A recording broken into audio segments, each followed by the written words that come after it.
আসসালামু আলাইকুম। আমি মোহাম্মদ খায়রুল, একজন বাইসাইকেল ট্রাভেলার। আমি ঘুরতেছি বাংলাদেশের 500 উপজেলা। আজকে আমার গন্তব্য হবে ফুলবাড়ি হয়ে লালমনিরহাট। সবাই আমার সাথেই থাকুন। আজকে আমার সকালটা শুরু হয় হলো সকালে এরকম স্পেশাল খাবারের মাধ্যমে। এরকম স্পেশাল জায়গায় বসে খাবার খাওয়াটা আসলেও সৌভাগ্যের ব্যাপার। গ্রামীণ পরিবেশে চারিদিক দিয়ে শুধু বাতাস আর বাতাস, আর এখানে বসে খাবার খাচ্ছিলাম আমরা সবাই। নয়ন ভাইয়ের বাসায় ছিলাম আমি। গতকালকে আমি এই বাসায় ছিলাম। যদি বাসার আশপাশের পরিবেশটা দেখেন, সত্যি অসাধারণ। আর গতকাল রাতে প্রচুর পরিমাণে বৃষ্টি হয়েছে, কল্পনার বাইরে। তো সব কিছু শেষে আমি আমার যাত্রা শুরু করলাম যাওয়ার জন্য। তো আজকে আমি যাব হলো বর্ডার রুট হয়ে। এর জন্য আমাকে নয়ন ভাই আগায় দিচ্ছিল, আমি যাচ্ছিলাম। এরপর যখন আমি বর্ডার রোডে চলে আসলাম, এরপর আমি আর লুক সামলাইতে পারতেছিলাম না যে বর্ডার রোড এত নীরব হয়, আশপাশে কোনো শব্দ নাই, লোকজন অনেক কম, কারণ পাশেই বর্ডার। আমি দেখতেছিলাম যে বর্ডারের পরিবেশটা আসলেই কতটা, মানে কি বলবো, ভয়ানক নীরব থাকে।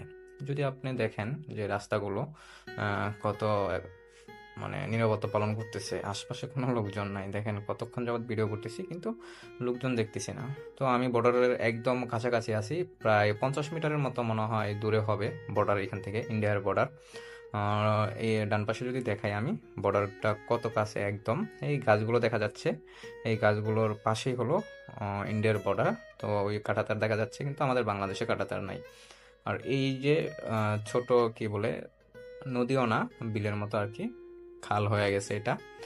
এটাই হলো একমাত্র আমাদের কি বলে কাঁটাতারের বেড়া। তো বাংলাদেশিদের জন্য এটা লজ্জাজনক যে কাঁটাতারের বেড়া এরকম থাকে।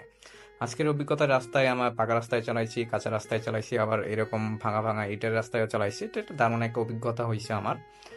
পথের মধ্যে হলো বিভিন্ন লোকজনের সাথে কথাবার্তা হয়েছে। তো এই চাচা অনেক সুন্দরভাবে আমার সাথে কথা বলতেছিল, আড্ডা দিতেছিল, অনেকক্ষণ আড্ডা দিলাম। দেওয়ার পর আমার গন্তব্য, যেটা প্রথম ফুলবাড়ি উপজেলা, তো ফুলবাড়ি উপজেলায় আমি ঢুকে পড়লাম।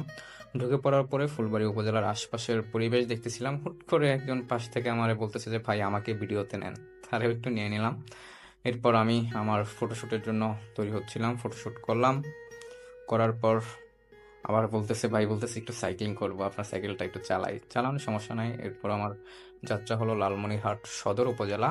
তো আমি আবারও আমার যাত্রা শুরু করলাম। লালমনিরহাট যাইতে হলে অবশ্যই আহ, ধলরা ব্রিজ পার হইতে হয়।